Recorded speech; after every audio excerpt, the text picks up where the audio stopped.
The following is a darshan pastime of Lord Caitanya cuts his hair, given by His Holiness Jayapataka Swami Maharaj on April 30th, 1982 in Denver, Colorado, USA.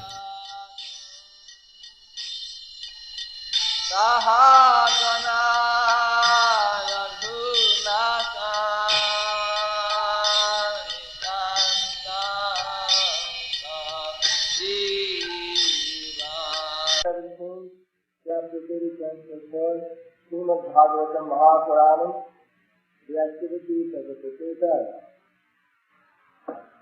Translated by Divine Grace to the 18th below Prabhupada.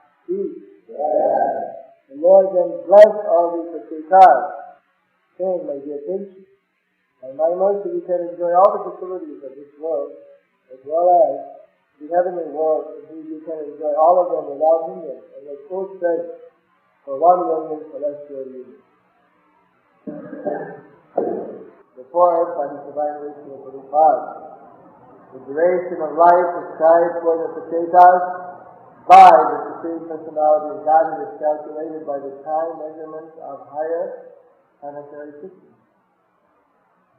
Our 6 earth months are said to equal 12 hours in the higher planetary system. 30 days equal 1 month, and 12 months equal 1 year. In this way, for 1 million years, according to the calculation of the higher planetary system, the Prachetas were allowed to enjoy all kinds of material facilities. Although this lifespan was so long, the Prachetas were given full bodily strength by the grace of the Lord. In the material world, if one wants to live for many years, he must endure the difficulties of old age, invalidity, and many other miserable conditions. The Prachetas, however, were given full bodily strength to enjoy material facilities. This special facility was given to the Prachetas so that they could continue rendering full devotional service. This will be explained in the following verse. Translation: thereafter you will develop unadulterated devotional service unto me and be freed from all material contamination. At that time, being completely unattached to material enjoyment in the so-called heavenly planets as well as in the hellish planets, you will return home back to God.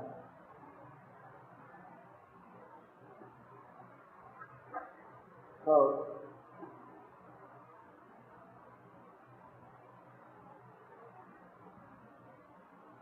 the mercy of Lord Krishna, mercy of Lord Vishnu, as explained by Srila Prabhupada, was to satisfy all the desires of the Prachetas, giving them all the facilities of this world for an almost inconceivable amount of time, but guaranteeing to them also pure devotional service because they are acting for the pleasure of the Lord.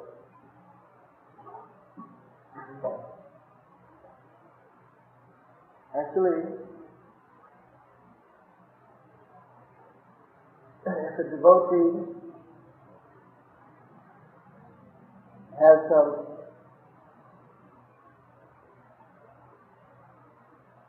desire, then the Lord knows how to satisfy the desires. At the same time, bring them back to pure devotional service. Here, the Prachetas were following the order of their father, and they were executing those orders very carefully. At the same time, they were able to satisfy the Supreme Personality of Godhead, especially the fact that the Prachetas had worked together in a type of mutual friendship.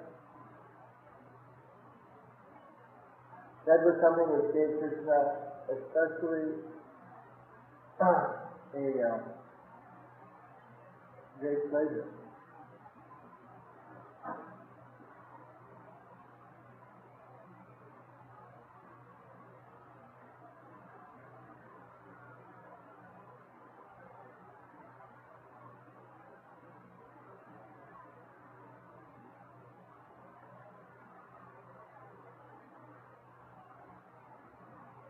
This is the basic principle that Srila Prabhupada has requested the devotees in ISKCON to work together in a cooperative spirit.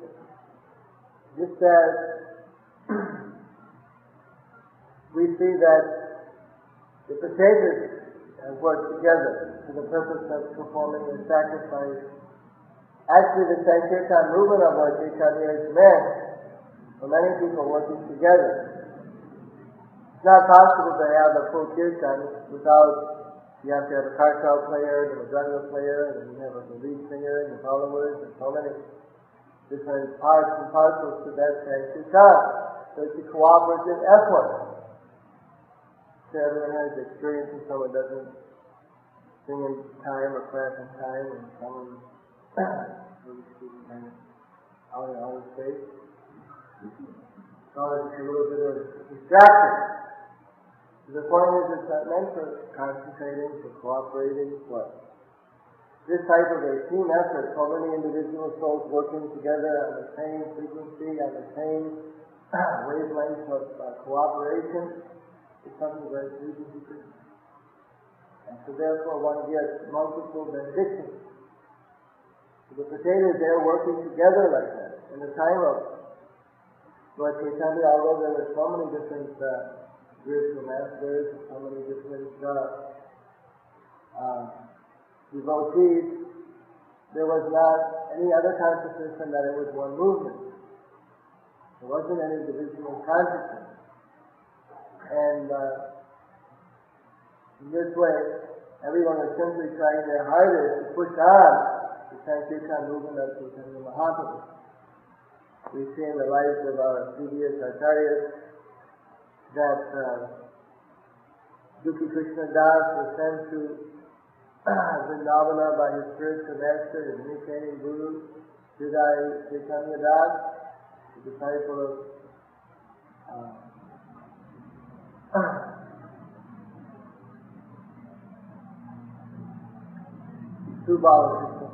Gauridas, and he went to Vrindavan, sent there to study under Jiva Goswami. The greatest scholar of that time was Jiva Goswami, Vaishnava scholar, so it wasn't unusual that the other spiritual masters would send their disciples to get some additional training in terms of time points and philosophical understanding of the Gaudiya Vaishnava philosophy, especially from such an eminent scholar as Jiva Goswami. Not that there was any deficiency, everyone was giving the same personal knowledge, but Jiva Goswami was very expert, so there was that type of cooperative spirit. No one had any fear, apprehension, or something. Then, Narottam Das Thakur, he left his, Narottam was actually born as a prince. He was born in the Rai family, great kings of Keturi village, Keturi kingdom, just by the side of the Padma or Lotus River. And actually, there's a history that when Lord Caitanya Mahaprabhu, when he was in Ramkeli with Rupa Sanatan on the way, suddenly he turned towards Keturi, which is not very far from there, and he became ecstatic, and he started to call out, Narottam, Narottam, Narottam. And no one knew what he was talking about, because it was just a mysterious thing, and then later on, Lord Chaitanya revealed there would be a great devotee born. So actually, when Narottam was born, it was already too late to have the association of Lord Chaitanya. He was being trained up there by Vaishnavas, but his desire was always to join the movement of Lord Chaitanya, but he would never get the exact opportunity. So finally he had a dream that he should go to Vrindavan, and he ran off like anything. It was just what he was waiting for. And then he went to Vrindavan, and there he did some tremendous service to Lokanath.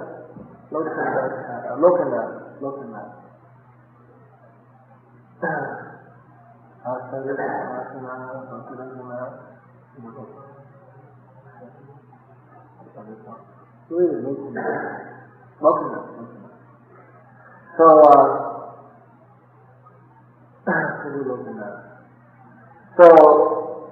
finally Lokanath, he had taken a vow he wouldn't take any disciples. He didn't want to disrupt his devotional service with that burden. But due to several years of service at Marathon, even cleaning up the place where he would go and pass his morning nature call, cleaning it out, putting countdowns, he didn't know who was doing it. He would never allow anyone to do such a service there. Finally, he hid one day and saw that it was Marathon who had been serving. He'd already told Marathon he wouldn't initiate him. He said, well, I can serve you anyway. He was determined that he wanted to take initiation, so for that, if he couldn't take initiation, in any case he wanted to serve him for the rest of his life, irregardless of whether he gave him a formal initiation or not. He had fully surrendered to Lokanath. When Lokanath saw this, in his tremendous service attitude, he realized that he was actually very sincere. Then he called Marathon and said that he won. And he did. I have made a vow that this is something more sacred. I will give you initiation. Narottam Thakur gladly accepted initiation. Lokanath Swami. Lokanath was present with the six Goswamis, but he forbade Krishnadas Kaviraj to reveal anything about himself. He didn't want to have his name put in highlight at all. It was a very strict order he gave to Krishnadas Kaviraj, so he was obligated. But in other literatures you will find a lot about Lokanath. People who didn't get that order, they didn't feel obligated to not glorify particular devotees. So, Narottam Das Thakur, then there was Srinivas Acharya, who was the son of Krishna, of Caitanya Das and Lakshmi Priya Devi. Actually, Caitanya Das got his name when he would happen to be present. He wanted to see Lord Caitanya. He went off to go to Navadvip to see Lord Caitanya from his house, and leave his house in Jajigam. And then, on his way, he was stopping to see Keshav Bharati, who was an old, respected friend and great saint. So he went to see him. But there at that time, it just so happened Lord Caitanya was there to take sannyas, and he felt that this was the greatest thing, that I was going to see Lord Caitanya, but he's come right here. What an amazing coincidence. So, what a great fortune for me. And just at that time, he was present when Lord Caitanya was having the pastime he was telling the barber that he cut my hair, the barber fell at his feet as fascinating. And Lord Caitanya chastised him, if you don't do it, I'll get someone else to do it. He says, do your duty. You're a barber? Don't just screaming. The barber was so to cut Lord Caitanya's beautiful hair. It was something he was crying the whole time. When he first put the scissors to the hair, there were literally thousands and thousands of people gathered around, and the whole town had come out and touch was down. And then when they saw that Lord Caitanya was about to have his hair cut, everyone and then when his face cut, everyone started weeping and crying, no, not Lord Caitanya's hair. People were fainting and pulling out their own hair and excited to see why the Lord would do any type of austerity if the Lord is the joyer of the whole creation. Why should he have to do like an ordinary person this type of austerity? We see right here because we are humble servants, we are fallen souls trying to become purified. We don't want to identify ourselves with pieces of noodle stool on our head. Simply another extension of bodily, at least the brahmacharis are those who are brahmaprapta, other stages, they're requested to Chaitanya already announced the type of outlook in terms of bodily consciousness, saying that their body is to be maintained very nicely for the service of Krishna, but not just that we maintain the body for some external viewpoint in the Brahmacharya state. So, in this way, they couldn't see that there's no need for Lord Chaitanya to go to these type of reformatory activities, that he was not the ordinary person that had to go through sannyas. So then when they saw this, it was just too much.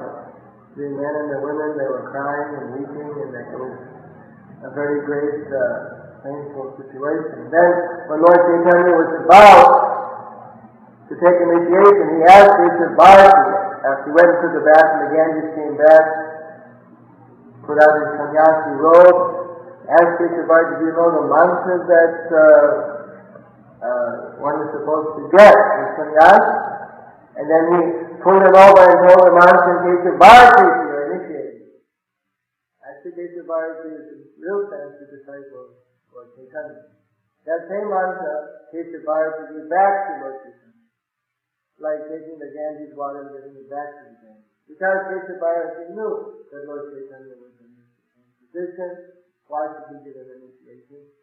He was also doing the same thing, and this way actually Lord Chaitanya was able to correct him. So at that time, Krishna Bharati said, your name is Sri Krishna Caitanya. When his name before was some Bhattacharya, Gangadas Bhattacharya. When he heard that in the whole pastime, he just came and he heard that, he just became completely overwhelmed in complete trance. And all he could say was repeat that name. Sri Krishna Chaitanya. Sri Krishna Chaitanya. Sri Krishna. And he went back home, and all this was ringing through his head, and his whole meditation on this pastime. Sri Krishna Chaitanya. We were just sitting under a tree for about just days and days, just standing Chaitanya. Chaitanya, Sri Krishna. So that's why he got the name Caitanya Das. Everyone started calling him Caitanya Das, because he was completely Chaitanya conscious. So, he was ordered by Lord Chaitanya. He and his wife went, his wife had a desire that I should have a child in Krishna consciousness, and he said, after all these years, you're in Maya. I think that you're in Maya. He said, don't misunderstand me. It's not like that. Actually, I have some very deep feeling that I have that it's the desire of Krishna that we should have a child. Well, I heard that before. So then, finally, he had to give her the benefit of the doubt. She's Krishna conscious and she's very... So, both of them, they went and decided to go and ask Caitanya Mahaprabhu. So that's a very long pastime, but in any case, Lord Chaitanya, he confirmed that I want you to have a child. And that child will be Srinivas, will be a great devotee, will do many works for you. So they went back, and then they very Krishna consciously had a child, and that child was Srinivas. The Srinivas, of course, how he got to Vrindavan, that's another drama, another great epic of determination and tragedy and separation. But finally he was able to reach Vrindavan, and of course he wanted to see Chaitanya Mahaprabhu, but that fortune was not granted, although he could meet Gadadhar and many others. When he went to Vrindavan in the search of Rupa and Sanatan, they were gone, but he was ordered by Rupa and Sanatan in a dream, as well as Jiva Goswami, that he should take initiation from Prabhupada to Goswami.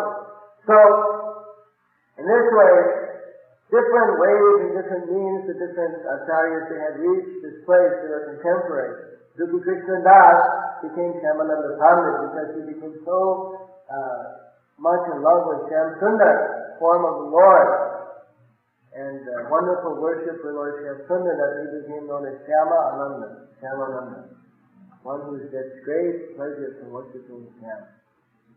And then one whose worship is pleasing to him.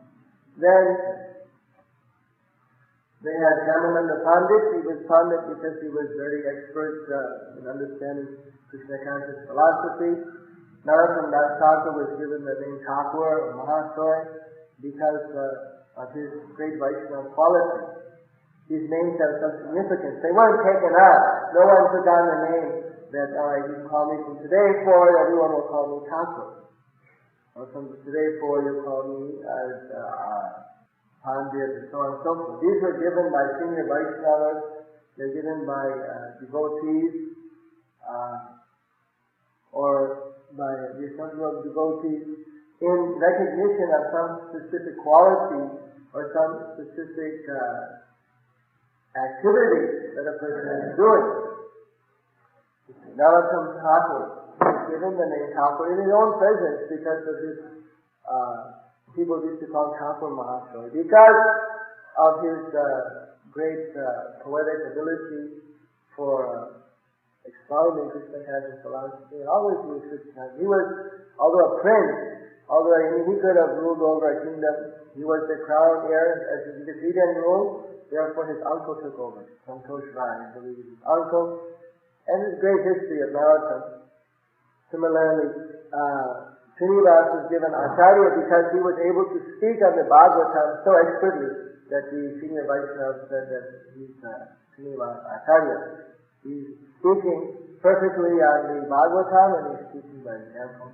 Chamananda Pandit, because also he was expert in the philosophy. Like that, they have these different titles were also given to them. So these three were really enjoying themselves in Vrindavan. Narottam was having darshans of Krishna, and they were visiting together sometimes, sitting over down, circumambulating and visiting at that time the great Raghunath Das Goswami, and it was a wonderful association for them to be with all those senior Vaishnavas. At the time there was Lokanath, Bhugarva, Krishnadas Kaviraj, Raghunath Das Goswami, Jiva Goswami, Gopal Bhatta Goswami, and Vijay Haridas, and many senior associates of Lord Chaitanya and great devotees, who are all, of course, in the separation of Lord Chaitanya, somehow or other surviving in their worship and having a wonderful devotional service there in Vrindavan. So, at that time, the Govinda deity ordered. He suddenly spoke one day, in front of all of the devotees, just after Arati, he gave it up. Sure that, you can't say it. When you hear, they also do the same thing. The devotees are his sincere servants. If he has something to say, I can't limit him in any way. And he's going to say it. So at that time, Govindaji, just after everyone had offered their obeisances and quite unexpectedly, he suddenly said that Srinivas and the Narottam, excuse me, I can't remember if he said all the other names, that they will take the book to the East. He gave an order like that. And he gave a date also, or at least he gave the order, and then that was it. So then after that, instructions. The Srinivas and Narottam, they had no recourse. Chamananda Pandit also was enlisted. And the three of them were entrusted by all the Gaudiya Vaishnavas to take the first book distribution expedition out, taking the original manuscripts of all the works of the Goswamis, at least many of the principal works, and the Caitanya Charitamrita, and to take all of those works to Navadvip, where there are so many scholars who were Brahmanas who could transcribe those and copy them. Professional, like pure Brahmanas who were doing this type of activity were not in great abundance in other places. They were concentrated in Navadvip. So nearby there was a devotee king. He gave some armed guards. And there was, because in those days it was a very difficult road with many bandits and many different kingdoms and small princely kingdoms one had to go through. So it was a very dangerous route. They had to walk all the way, practically over about 1,200 kilometers. to Navadvip, and that also they would generally follow they didn't follow the Ganges path, I believe they followed the main road. So, Grand Trunk Road, Jayapataka Swami Maharaj, they went around and visited all, got the blessings from all the great Vaishnavas, and actually this was such a momentous occasion that people, the great acharyas like Raghunath Das, who never left Radhakunda, they all came to see off the devotees. They had a bullock cart with a big box, with a big wooden and brass box and a big lock, where all the books were in, and that was on top of the bullock cart, an armed guard, few armed patrolmen, and then all these devotees, Krishnadas Kaviraj, Krishna and Sneed being taken, he also came, everyone came to bless. This is the most momentous occasion of taking the books. These books now, they spent their whole lives writing these books so that they would be printed, so they would be copied, and they would be distributed, so that the people would understand these great philosophical mysteries about Lord Caitanya, about the philosophy of Caitanya Mahaprabhu. This was such a momentous occasion for everyone. They all came out and to give their special mandate and blessing to Narottam, to Srinivas, Kamala Pandya, who were taken, especially Srinivas, the head of the party, but the others were, of course, all equal contemporaries. So then they went, and up to the border of Vrindavan, all of the Vaishnavas accompanied the Sankirtan devotees, those book distributors. It was such a seeing the devotees off on their book distribution action, they all accompanied. It was at that time there was a very sacred song that was sung by Narottam. Of course, Narottam himself felt that I'm not the distributor, it's really Srinivas, I'm just helping. So he sang a song which all the acharyas, the president, appreciate very much, that Lord Caitanya has empowered, that Lord Caitanya is the ocean of mercy, and that he has various energies which he engages in manifesting his desire. Some of these energies are engaged in writing transcendental literature, like Rupa, Sanatana, Krishnadas, and others. And some of these energies are engaged in distributing these transcendental literature. And both of these energies of the Lord are on the same transcendental platform. Those who are writing and those who are distributing. Well, that was appreciated by all of the devotees. And then they reached the edge of Vrindavan. They could go no further. So then, just up to Mathura, a few of the devotees, like Jiva Goswami and a few of the younger devotees, they accompanied up to Mathura, where they were received by so many dignitaries and so many other great devotees there. And from there they stayed a couple of days and did some preaching, and then they went on and proceeded towards Navadvip. Very arduous journey, many weeks of walking.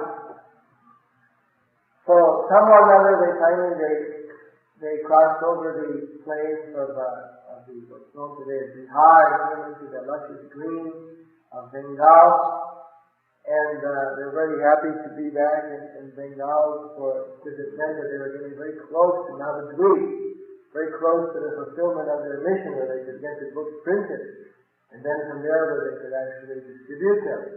The plan was that Shamananda Pandya would take the literature to Orissa, that Narottam would go to eastern Bengal, Kaituri, and from there, and that basically Srinivas would be teaching around the central area. This is some basic plan that they had developed, but it was not some basic idea. So we are going, and in the meantime, there was this king called Virandir Bikram, and he was having an expert astrologer who used to be able to see who was coming down the road by astrological calculation.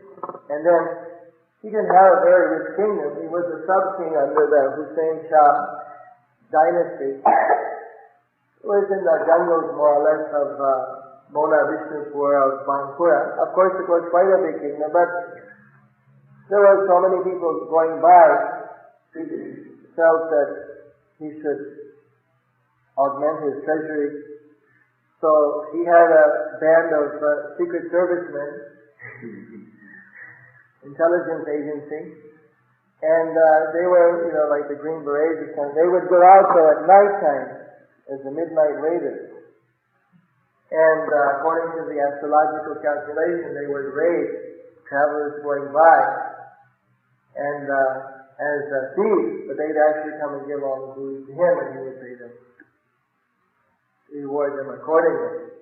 Normally this is not what a king should do, but he was a little bit greedy. At the same time, although he was having this little bit of greedy desire, he was a little bit attached to hearing the Bhagavatam. Sometimes Pandits would preach to him, and they would read the Bhagavatam, and he would like to listen to the Puranic stories in the Bhagavatam. Of course, it was never properly explained to him, but it was his habit to listen to the Bhagavatam in any way. So, what happened was his astrologer told him that there's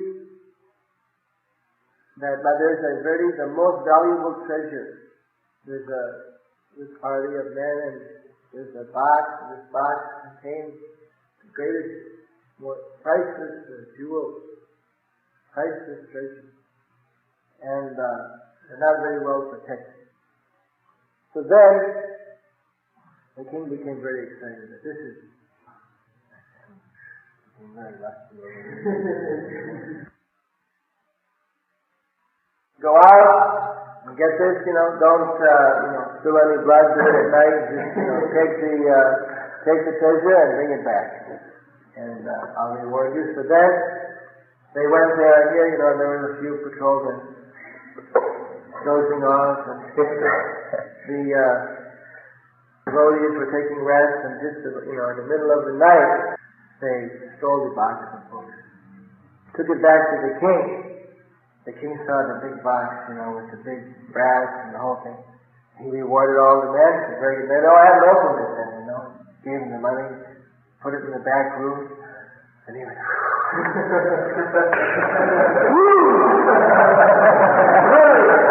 open it up.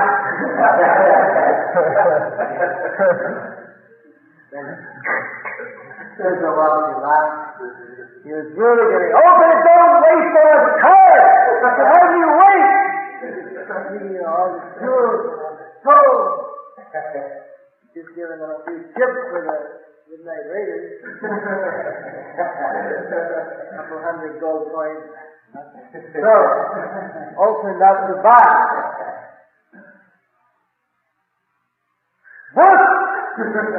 Book! Where's that astrologer? And he looked, what kind of books are these? And he looked, and he called to one of the Pandits there. The Pandit was looking, and he said, all to do something about this, Jaya, Sri Caitanya, Jaya, Jayapataka, Jaya, Gaura, Vrinda. And very puzzling, very difficult thing to understand. The king, he was acknowledged. Put back the book, locked it. No, finish! No, I've done it! I knew finally it would catch up to me. I've been stealing from all these materialists. They're a bunch of karmis anyway. They're simply going to use the money for sense gratification. Do something else. But now I've stolen from some places.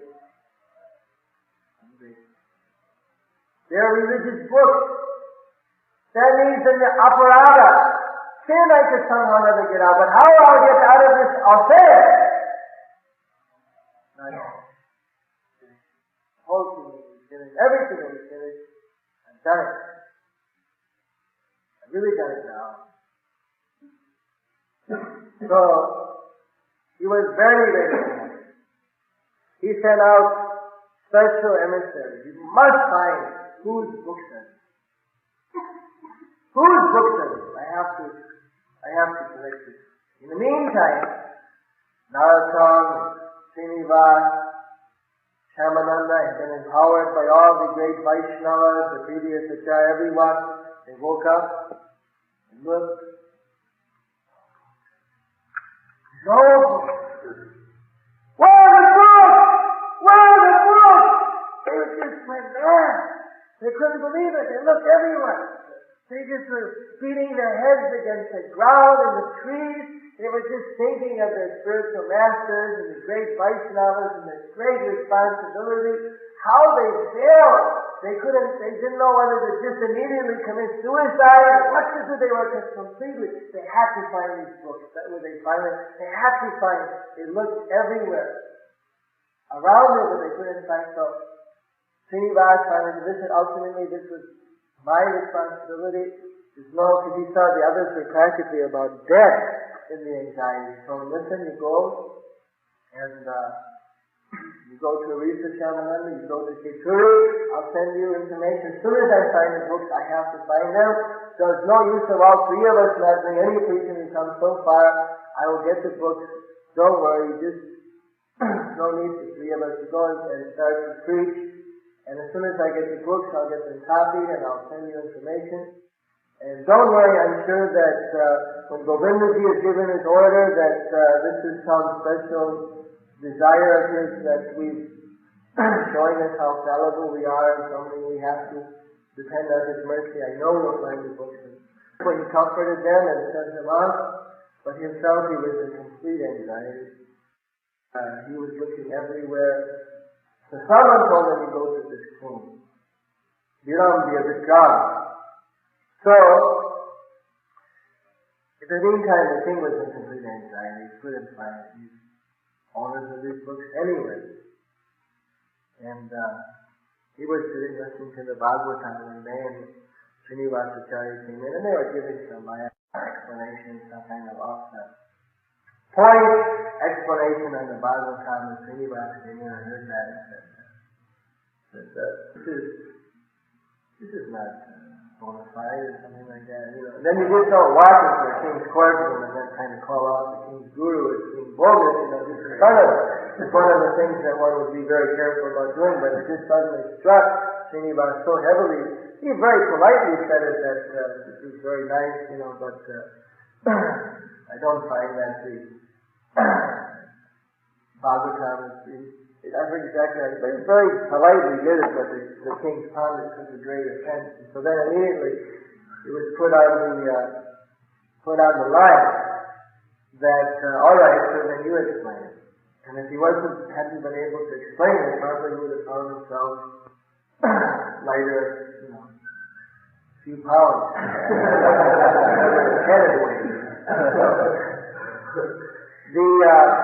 Srinivas went and he took the Bhagavatam and he started to, but the king was immediately impressed that this is a very great devotee. This is a very great saintly person, very wonderful features and very fulgent kind of appearance. So then, Srinivas he started to lecture on the Bhagavatam and destroying all the different, off the point explanations, perfect. Right on the point explanation, and then the king was very, very impressed. He got that. This may be the owner of this book. So he took Srinivas in the back room, and he said, "Who are you? And what is your purpose? Why you come here?" So then Srinivas, practically in tears, he said, Sri Krishna Caitanya Maharaj, the Supreme Personality of Godhead Krishna, has come down in this Kali Yuga associated with his intimate associate, the eternal counterpart Balarama, come and meet Nanda Prabhu. They have come here, they were in Navadvip. No one can recognize their actual glory. But they, finally they could understand. They went and they were just simply distributing out this mercy of pure Krishna consciousness, of pure Krishna prema, freely without any discrimination. Who is qualified and who is unqualified. They went to Jagannath Puri. There they were preaching, and Nityananda was preaching in Bengal. And Lord Caitanya, he came up to Ramakiri, ordered Rupa and Sanatana to go to Vrindavan and excavate the holy places of Krishna's pastimes. They went there on their instruction. Krishnadas Kaviraj wrote the whole pastimes of Caitanya Mahaprabhu. They had written so many traditional literatures. He explained the qualities of those great people. And then he explained how the qualities of Narottam, who was the king of the prince, the heir of the throne, and who actually not very far away, he knew about that whole family and everything. And he explained how he was also entrusted with him with these books. They were carrying these books over, and the books were stolen. And now everything is completely, his life is less than death. And somehow or other he has to get these books. So then, King Pachinabai could understand that this is the person who owns the books. He fell at his feet, and he grabbed his feet, and he prayed that I committed a great offense, that his eye has shown these books. I have these books. He said, please, you must forgive me for my offense. Srinivasa said, take me to the book! Take me over the book! And immediately the king went and showed him the books, and he saw the books. And then, he was just overwhelmed with the joy that finally he got his books. And the king held out his feet to his feet. You are great devotee. Be pleased in the street. You set me as your disciple. So, preaching and told him what he would have to do if he accepted initiation. And I agreed. I simply want to accept your spiritual master. He put it off for that day, and then the king went and then told his wife everything. The queen, what happened. The queen, she went also independently. She went and fell down at Srinivasa's lotus feet, and also said, please appreciate me. Don't just leave me to run in this material world, to leave me in this material consciousness. You're going to marry my husband. I want to be benedicted. And so then they had an initiation where he gave the Harinam to both the king and the queen. And he was established, he was offered by the king to be the king's guru, to be the actual official guru of the whole kingdom. He didn't get the second initiation, he just got first initiation. So in this way, first consideration was Srinivasa was feeling he should get the books to Navadvip. He went with the books to Navadvip. The king sent a special guard to take the books there and get them copied. He also said, listen, I'll copy them here. I'll bring the Brahmins here. He says, you just please stay here, we'll all die now if you go. They became very attached to him. So it was worked out, someone of the books that got copied. The messages were sent off to Narottam. In this way, the books were copied and then they were multiplied and they were sent off. And the devotees took the books and they preached everywhere they went. They lectured from these books. And people were, what are these books? What are these transcendental messages that are coming? And then in this way, the movement of Lord Caitanya became firmly established by the knowledge based upon the book. Srila Prabhupada has always told us the books is the basis.